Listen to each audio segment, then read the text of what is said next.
All right, folks. Hello, friends. Welcome to Double Crossed, episode 10. I am your host, Dan, at 2 inches short from the internet. And you all know my esteemed co-host, Dave, at Golf and Jokes, also from the internet. Dave, are you there, Dave? I'm here. What's going on? Oh, there he is. We have a lot to talk about this week. If you don't follow us on social media, get on it.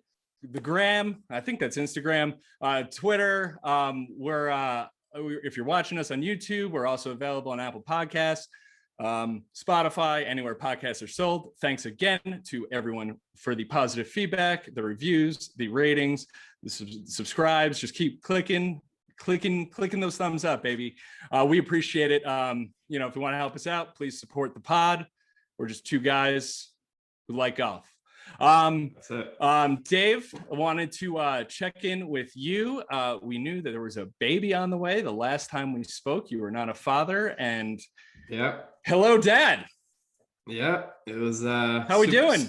Super exciting week for us, for me and my wife and family. Nervous, but everything went real well. We welcomed a baby boy into this crazy world of ours, and him and mom are both doing great, and we couldn't be happier.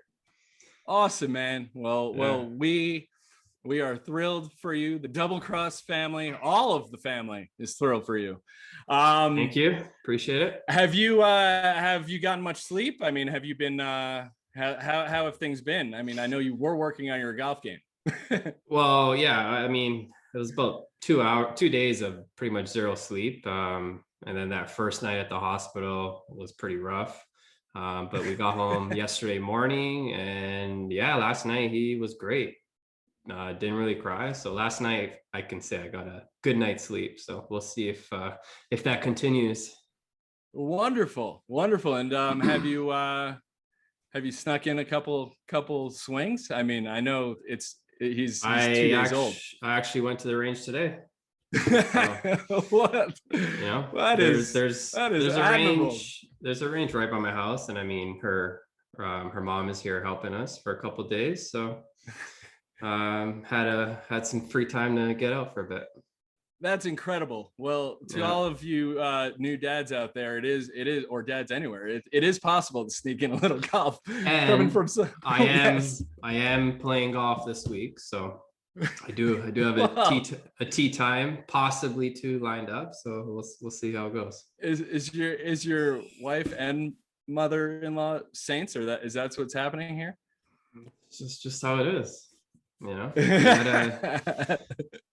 obviously, God willing, and everything is going smooth. Yeah, obviously, but I mean, you're giving hope to all fathers out there that it is possible to have a work-life golf balance. But we are obviously thrilled for you. If you want to congratulate Dave, I'm sure he'd appreciate it. At Golf and Jokes. So now we get to make a couple dad jokes. I mean, now we enter a whole new realm of territory of comedy. So yeah, this is gonna be very fun. As for me, my life was not nearly as exciting. I did go out to eat for the first time in about a year and a half. It felt amazing. Food was not served to me in styrofoam boxes. It was hot. The cheese was melted. Was it busy? Things were fresh. It was a little bit busy. But feel good about where we're at with things. I mean, we have some things to talk about with COVID in a little bit, but it felt good, felt normal, felt like there is so much material to coming back from a pandemic, because I mean, just being in social situations is exhausting, man.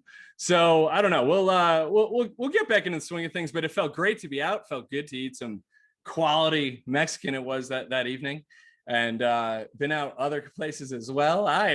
We're hopping all over town. We're excited, but yeah, because the weather is now warm, we even snuck in a little golf. How about even that? But yeah, that's enough about our lives. So let's we have to get into a couple things right off the top with Jon Rahm and Bryson. So let's hop right into this week on tour, Dave, if you will. Let's just recap the memorial with who actually won the tournament, and that was Patrick Cantlay in a playoff against Colin Morikawa. We'll get into that. All right, just wanted to say, I think he's won there before. Right? I think this is his second one there. I didn't do much research on it, but that sounds right. I don't know. We're not even going to get into, like, let's just get right into the Rahm situation. If you didn't know, Jon Rahm held a 6-shot lead at the end of 54 holes on Saturday. Walking off the 18th green, he was told that he was informed of some news. We had no idea what happened, but all you heard him say was "not again." And his caddy pushed the camera out of the way, and we received word that he tested positive for COVID, and was forced to withdraw with a 6-shot lead after shooting 64, and played in the morning as well, and had a hole-in-one. Yeah, and kind of was told in a fashion that was questionable. This is basically the nightmare scenario for the PGA Tour. They were the first sport really to come back from COVID and be able to socially distance and everything. And now when things are finally getting back to normal, finally going out and having some fresh food, the leader of a tournament after 54 holes, leading by 6, the defending champion with world number 1 on the line, is forced to withdraw because he's asymptomatic but tests positive, which caused all sorts of, everything blew up. Dave, did you, I mean, obviously, what are your initial reactions? We'll get into, a little bit of the aftermath, but when you first heard this news, I mean, I know I texted you just because I didn't know what you were doing. I just wanted to keep you informed. Yeah. So I mean, I was watching the tournament. It didn't have my full attention, but it was on the TV because I was obviously busy with, baby stuff. He was just cruising, he had like a 5-6 shot lead. I'm like, all right, sick. And I had a wager on Rahm to win the event. So I'm like, all right, this is looking good. And then, you texted me Rahm WD, and my jaw dropped because I'm like, you're joking. You have to be joking. So then obviously I checked Twitter because that's where you get your news, right? Like everyone else. And It was true. And I'm like, oh my God, you got to be kidding me. And the way like sports books work that's a loss. Like if the player can't finish, it's a loss. Like, you lose your bet. But then I saw some tweets going around that some sports books were actually grading the bet as a win. And in worst cases, avoiding it or whatever. So sure. The sports book that I'm at, Bodog, I wasn't sure what they were going to do. I actually even sent them a message and they're like, we're still looking into it. And sure enough, they voided the bet, which was good. So kudos to them, which they could have easily just graded it as a loss, and that's it. Those are the rules.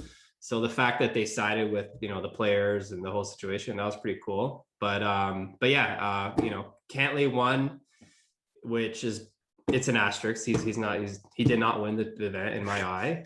Like, yeah. And like, it's just bullshit.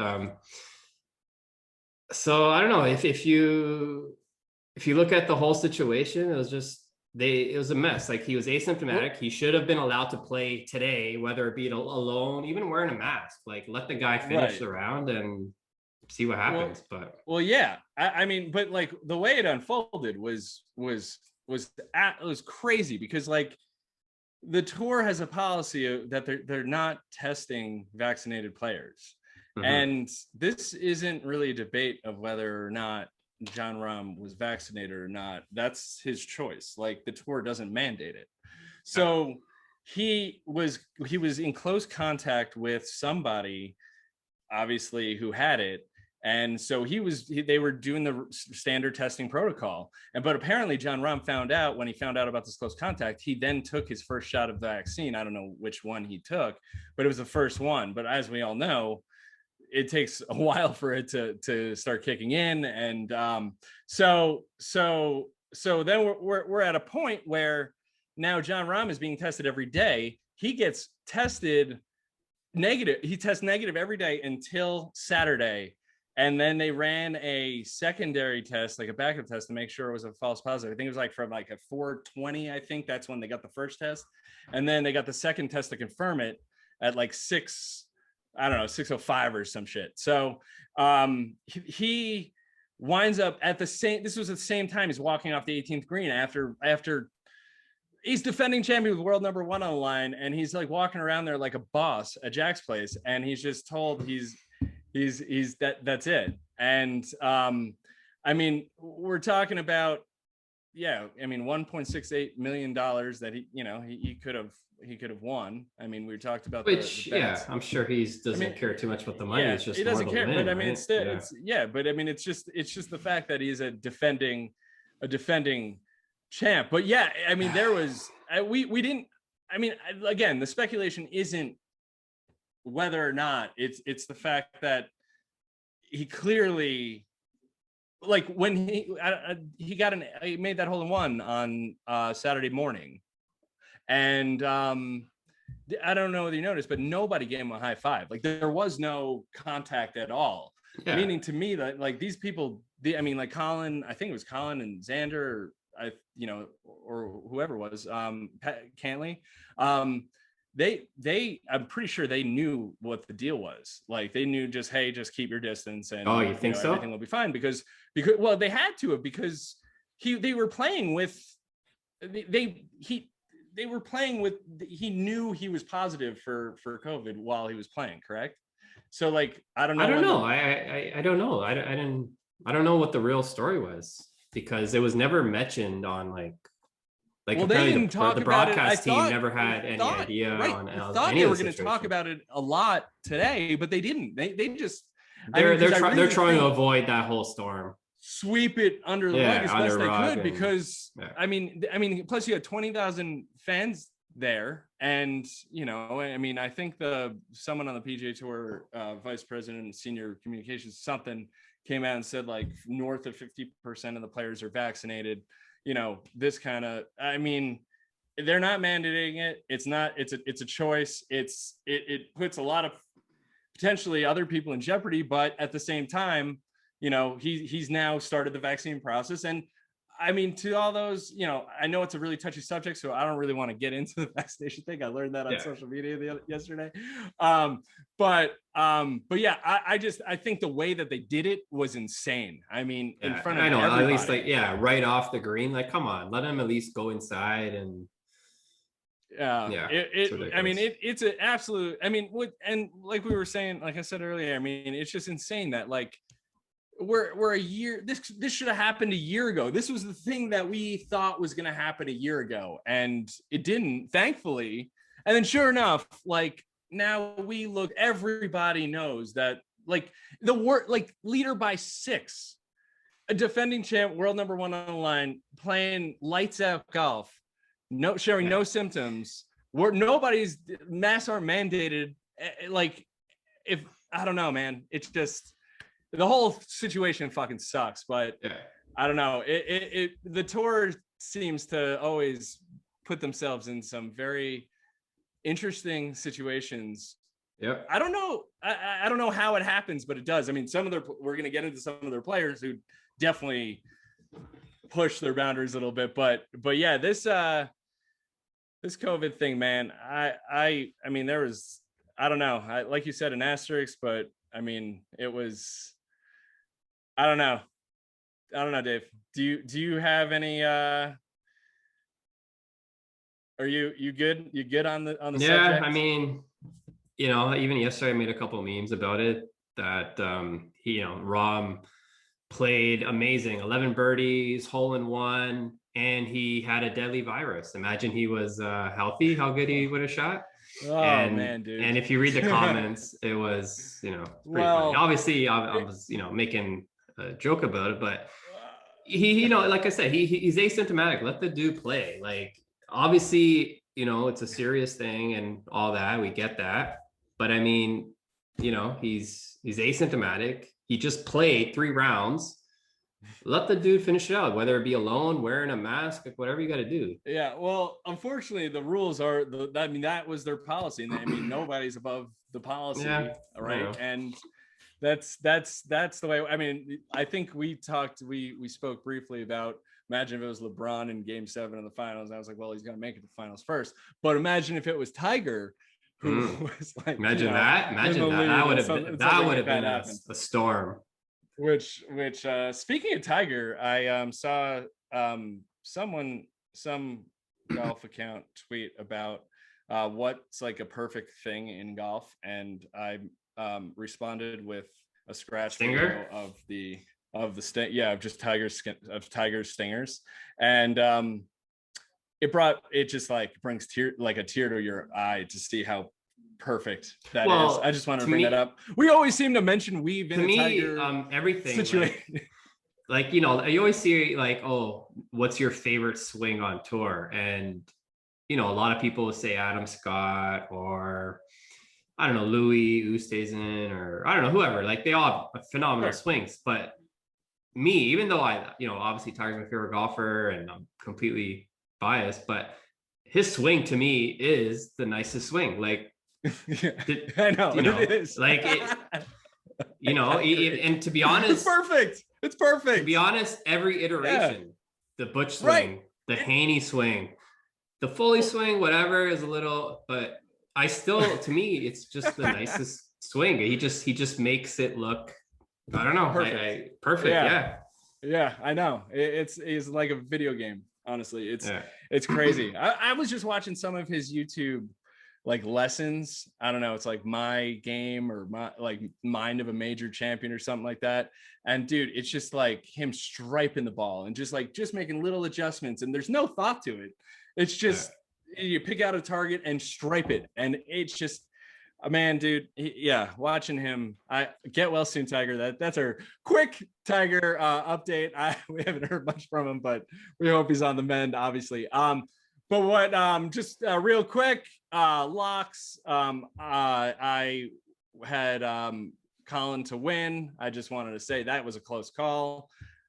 You're almost welcome. I don't know how he didn't win that, or at least force another hole. Like, you're in the middle of the fairway. Like, come on. Yeah, it just was poor swings. Yeah, poor swings. He was off all day today. So he got lucky to even get in there too. He did. Still, yeah. But he just wasn't that sharp. So I mean, Yep. So but I mean, I think there was with Colin, I mean, he's won a bunch of times at Jack's courses, and every time I see his iron play, dude, is, I don't know, the closest thing I've seen to like a young person have Tiger's quality of. Although, like I say, it wasn't that sharp today. No, it wasn't that sharp, but still, I mean, overall, and then also he switched putters, and for everyone knows putting is his weakness for sure. So anyways, and then who'd you have, dude? Who'd you have for I had Connors, which I don't even I know he made the cut. I don't know how he finished. I didn't really keep up with him. But that's all right. Well, you had other things going on, and I did not do my research. And I faded Burns, which he made the cut, so obviously his back is feeling better. Just fine. Yeah. A little tune up, right? I had Rahm as my fade, and I said to you offline, can we count it? You said no. I'm still going to count it in my mind. I'm going to be like Bryson. It's a great drive, and it's a win. So no, Rahm, that situation, man, was wild. I'm glad we had a chance to talk about it. Obviously, if you guys have any thoughts, hit us up on social media. I mean, we see. I hope Rahm wins the U.S. Open by 10 shots now. Well, speaking about that his quarantine or whatever he needs to do, self-quarantine now, even though it ends on the Tuesday. Vaccine ends on that Tuesday before the U.S. Open, with the new dad perspective, which I should mention, Dave, you got to go out and play some golf with this new perspective that you're going to have as a father, because now you might be playing the best golf of your career moving forward. Well, we'll see. We'll see this week. If it makes any difference or not. Baby's 1 week old. I'm out. I think that's wonderful stuff. It's inspiring. So yeah, continuing on. Brooks Bryson. We get into Brooks Bryson.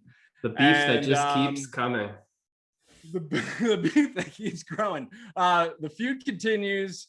What we saw this week, it was I didn't hear much Thursday, but I did hear on Friday that there were a lot of fans out there calling Bryson, who was in the field this week. Brooks was not playing, calling Bryson Brooksy. And this is stemming from the video we saw last week. What is it? Last week? 2 weeks? 2 weeks? PGA. Yeah. PGA. When Bryson is hitting balls and he's on the tee during practice round, and people are calling him Brooksy, and he just freaks out. He's like, "Get the hell out of here!" Right? So all of a sudden, we get word that on Twitter that people are being thrown out by security who are calling Bryson Brooksy. Like, let's go Brooksy. Hey, Brooksy. I mean, unbelievable stuff. It'd be funny if Bryson hired a couple guys to go follow Brooks next event and start calling him Bryson, just to kind of. That'd be insane. That'd be total chaos. I like it. I hope it happens. He's just gonna hire a bunch of Donalds. Donalds, So dude. So after the round, Bryson is asked about this, and he says that he finds it flattering that people are calling him Brooks. Yeah, it doesn't make sense. Doesn't make sense. I'm not sure he knows the word flattering means. No. And I even heard that somebody said, a reporter asked, has anyone ever said that you look like Ben Hogan? And he said yes. Bryson said yes. Maybe it's the hat, probably it's the hat. It's the hat. But yeah, what? So anyway, so Bryson, he is totally cool with people calling him names, apparently, because he's not though. The police will handle it. But then the tour comes out and says, no, he asked us to put more security on it so that they can. And then there was a video. We saw a video of the video from the PGA. He's like, get out of here. So and then we saw a security guard actually just like, a big dude go right into, like, obviously he heard it and went, but then there was like another one. It was like hordes of them. I don't know. Dave, do you have any before we get into what happens next, do you have any opinions on like calling people like this is sports, or is this a bad thing for the game? No, I think it is what it is. It's fine. Look, if you go to a football game or you go to a basketball game, fans are yelling a lot worse, and they're calling the players, especially recently with all the shit being thrown at them and players getting saved. That's overboard. That's crossing the line. But I mean, as far as taunting and saying things, anything pretty much goes at other sporting events. So I mean, calling someone a different name because of the beef that's going on, it's fine. It is what it is. Is why it's so funny, because it's so ridiculous. Like I understand if you're calling them, crossing the line and talking about their family or saying dumb shit, real shit about them. Yeah, I get it. We're just calling them the wrong name. Yeah, whatever. Incredible. It is what it is. It's incredible. So then we saw Brooks post on Twitter or Instagram too. It was a promotion for Michelob Ultra. And hey guys, Brooksy starts here. Hey guys, Brooksy here. And it's just like, did you make a meme out of that? I did. Or no, was it? Hey guys, it's Brooksy. Yeah, it's Brooksy. Hey guys. Yeah, I made a meme of when you're the single on the first tee. Yeah, well, when you're the single and you're paired up with the threesome, and then you go introduce yourself. But hi, it's Brooksy. So yeah, Brooksy. Now I'm just calling him Brooksy. Brooksy said, well, that's like Tiger. Tiger calls everyone. He adds a Y, right. Sansies or Stevie. It's a Y or an IE. I tweeted at Brooks. I tweeted at Brooks. He never responded. That's bullshit. Brooks, let me know, bud. Just keep me posted on like because we want to spell it right. Because I see some people spelling it with a Y, some with IE. I don't think it really fucking matters. That's what's so great about it, because it doesn't fucking matter. I feel like it's both work in whatever situation work. it is. So yeah. So anyway, so Brooksy says, if your time got cut short at the memorial because of, you know, basically being thrown out for supporting Brooks, because he's saying that this is supporting him. He's like, thanks for the support. He's giving away, if you DM'd him, he was giving away free cases of beer. Well, not him. You had a DM Michelob. Oh, first 50 people, I think, who DM'd Michelob got a free case. Yeah, which is hilarious. Which is awesome. And then, but then I heard like he got asked about it, and you know, people were kind of criticizing about, oh well, Dave, now you're a parent. Like, is this bullying? Is this, you know? But Brooks is saying he's just trying to grow the game. He's just trying to grow the game. To be honest, I kind of think that this whole beef is, they're kind of in it together. I don't know. The more I see of it, the more I kind of think it is. I don't know. I hope it's not. I hope it's. I hope it's not. I'm still trying to be. I know we're trying to be skeptical, because that, you know, we're quote unquote journalists, not really, right? Quote, big journalists. So we're not. I would say we're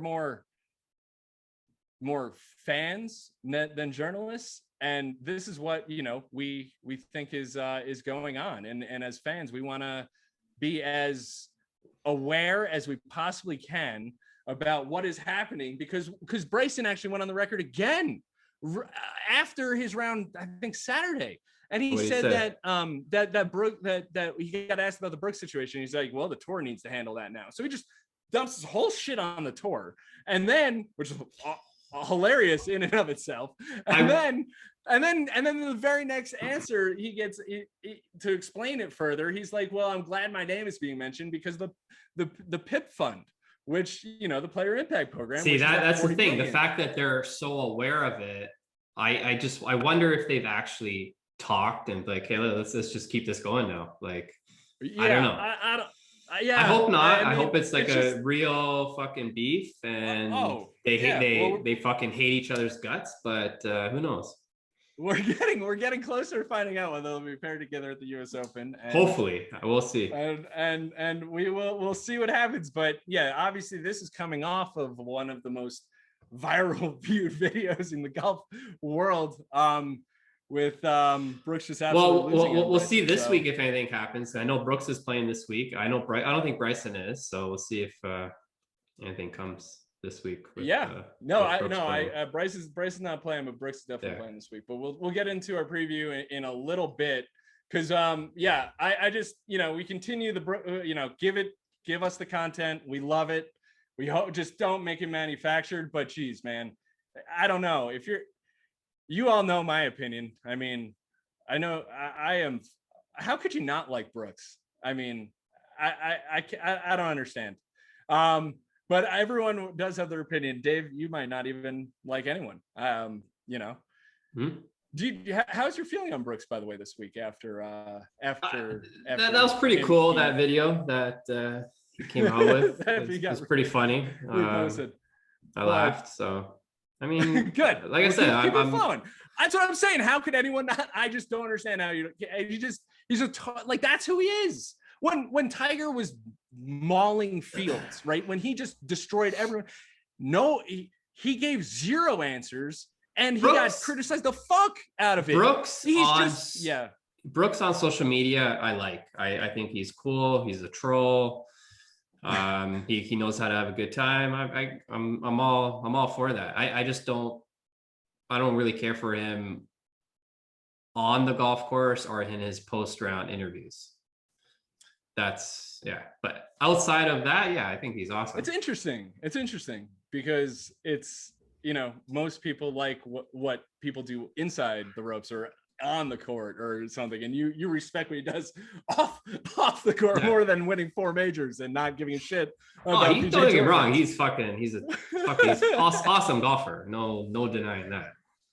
Right. It's just his aura on him in his post round interviews and stuff like that kind of noise. I think that's a fair point. I think he could rub people the wrong way. I don't understand it, but that's why we get a chance to talk to each other, to get different points of view, which is good to listen to. Be accepting of other perspectives. Anyways, we will keep you posted on the Brooks Bryson saga. Oh, I'm sure there'll be more updates. Hopefully there is more, because we are leading up to US Open in 2 weeks. So we will get there. Couple other things we wanted to get to quickly. Phil is now a wine salesman. What does this guy not sell?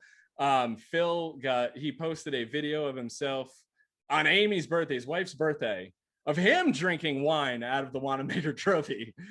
And he says what it is, and he says it's a Black Magic, it's called Black Magic Cab Sauv by Tor Wines in St. Helena, in Napa Valley. And it retails for $450 a bottle, and the winery is completely sold out of it ever since Phil's post a couple days ago. That's crazy. Pretty wild stuff. Philip Alfred winning the PGA also is never gonna let down the PGA win. He's posting on all the social media platforms that, you know, him and him cradling the Wanamaker and just reminding everyone that he won the PGA. And dude, I saw a commercial of, basically it was just highlights of Phil, and then it was an ad for the US Open at Torrey.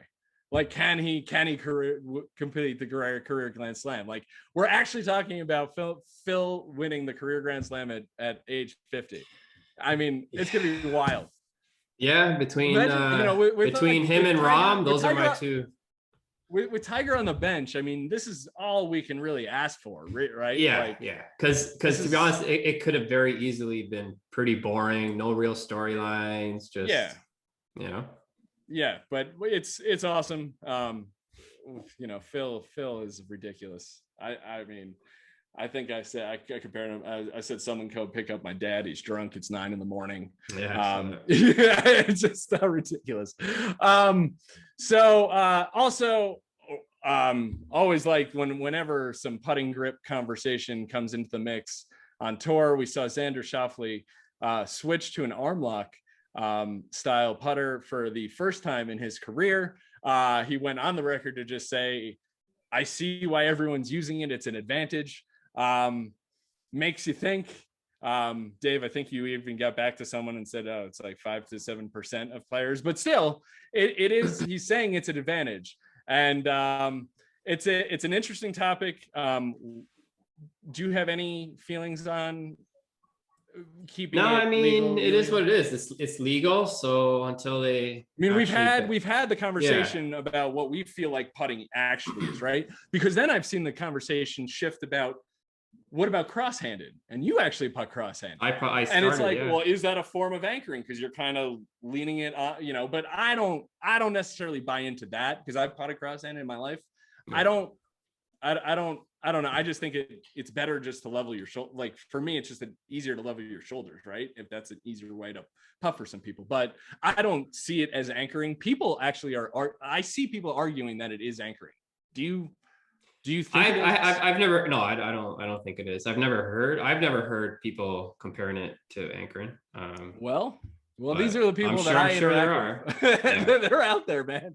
Yeah. But I mean, you know what, whatever, as long as you know, until they actually ban them, then it is what it is. It's legal. So I have no problem with him doing it, even though he says, oh, everyone's doing it, but it's not. It's like a very small percentage that actually putt like that. But if he wants to putt like that, go right ahead. Oh man, dude. Yeah. Well, arm lock. Dude, come on. But the fact he went on record and said it, I thought was interesting. Love talking about. It gets people riled up because, you know, everything should just be legal for amateurs.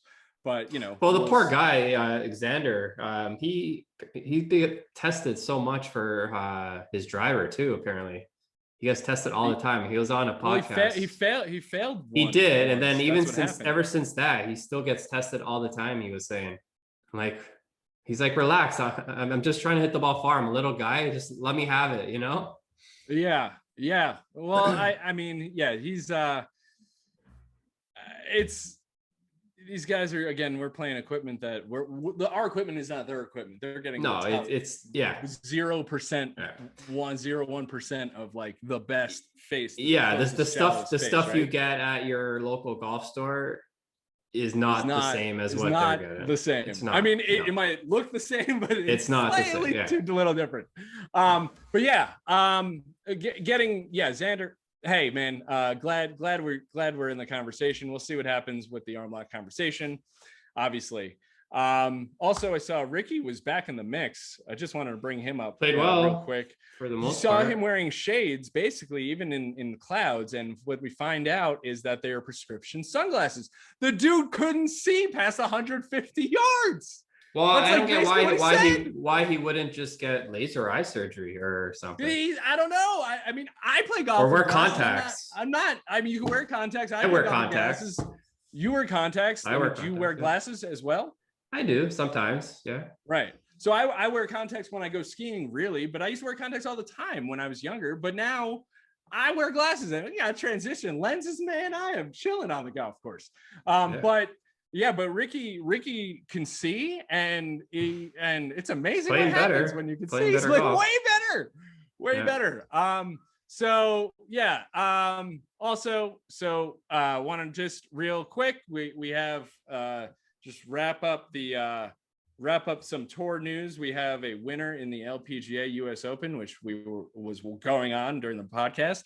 Yuka Sasso from the Philippines wins in the third playoff hole at Olympic Club. I don't know whether you watched any of that, Dave, or anybody heard any of it, but anytime she was on the broadcast, her swing got mentioned to Rory, and how she basically copied it. This girl is 19 and she's a stud.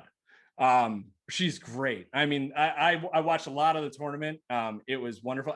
Alexi Thompson just absolutely collapsed.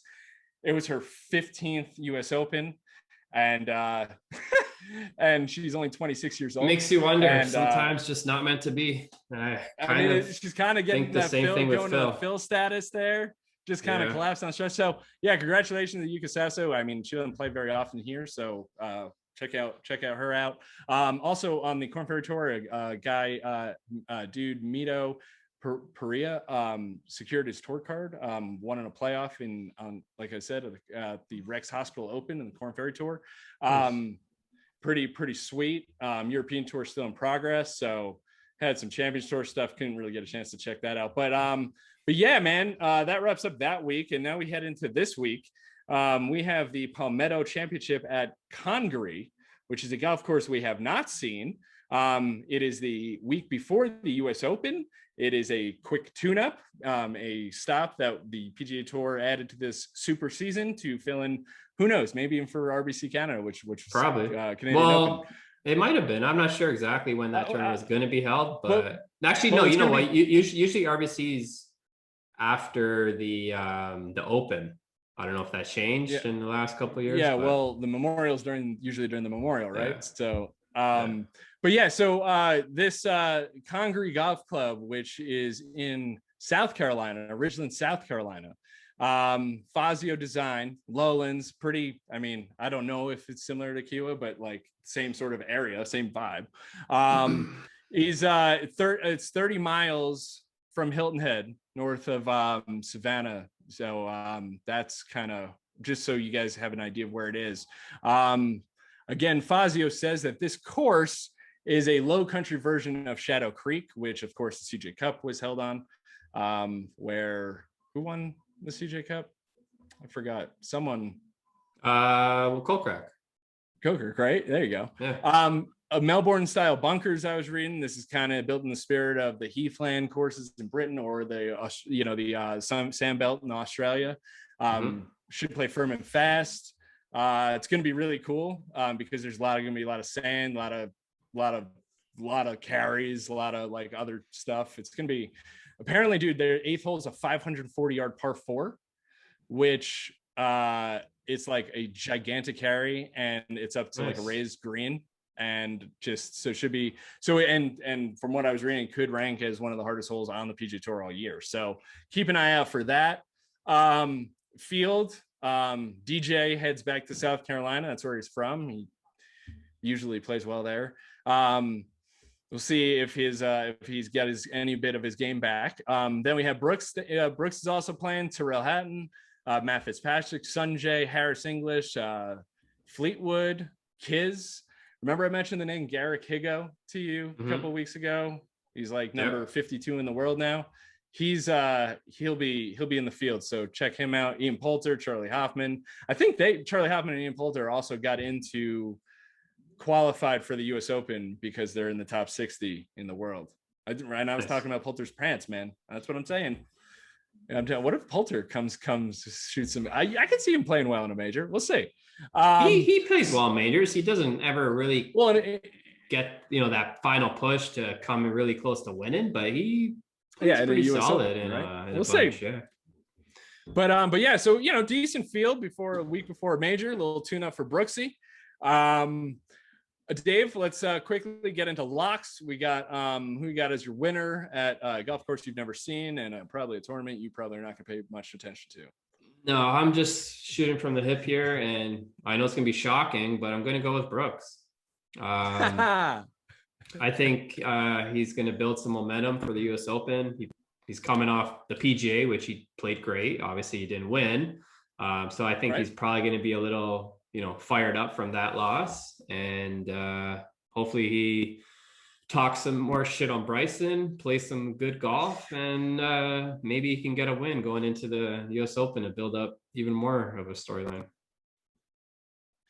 Yeah, well, that's a good pick. I'm going, obviously, I'm going his counterpart DJ to win world number 1 at a different golf course. I think this is a week that he finds his game and then just carries it right over into Torrey. I could see that. Doing that. So I could see it. And fading, who you fading this week? I'm gonna fade Sunjay. He's been off the last little while. He's kind of off back-to-back missed cuts, and I think he's gonna make it 3 in a row. All right, that's fair. I am going to fade Brooks because this is a tour event before a major. Fair, I don't, fair. I'm not. Could he go out and shoot a bad number? I mean, or he could go out and win it. Again, I said I faded Rahm this past week, and I said you should probably bet on him, and he probably would have won this week. So you might want to listen to Dave on this. But I'm going to fade Brooks again just for entertainment purposes. And then so the I think next season we have to actually keep a tally of everything and maybe make a nice wager or something. A season, a run-in season. That'd be fun. Yeah. That'd be fun to do. Yeah. I'm definitely down with that. But yeah, so upcoming schedule. Again, we're excited about seeing a new golf course, and then going to again to the Palmetto Championship at Congaree, and then we go to Torrey for the US Open, where again Phil looks to complete the career Grand Slam after winning the PGA Championship. And then after that, we'll deal with the Travelers after that, and so on and so forth.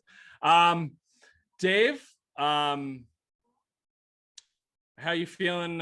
You feeling good about just things? Feeling good?